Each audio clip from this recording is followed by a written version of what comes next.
Hey guys, let's get more news from Giants, but first don't forget to subscribe to the channel and leave your like. Fantasy Football ADP Analysis, 2 key running backs are going in different directions. Fantasy Managers. Now is the time to prepare for your fantasy football drafts. And to help get you up to speed, I'll break down the risers and fallers relative to average draft position, ADP, every week until kickoff. ADP is merely a tool to determine when, on average, a player is being selected in drafts. That doesn't preclude you from getting your guy, but it may offer some perspective on where to select certain players. Are they in a positional battle? Are there injury concerns? What about contractual disputes? Fantasy football is about staying in the know, and I'll help decipher what's driving ADPs up and down until the season officially begins on September 7th. Tagovailoa comes into the 2023 season with considerable injury concerns, yet his ADP is on the rise. Tagovailoa and the Dolphins staff spent the offseason evaluating his injury history to find ways to mitigate future ailments. The results? TBD, but the early indications are positive. Tua is reportedly stronger, more confident and has taken authority over the QB position this offseason.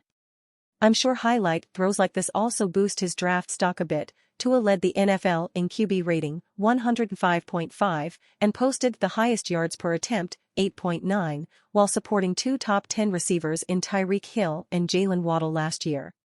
He was a top 5 QB in fantasy points per game, FPPG, through Week 3 last season, before leaving Week 4 with a concussion, so he's capable of a top 10 finish if he can stay healthy.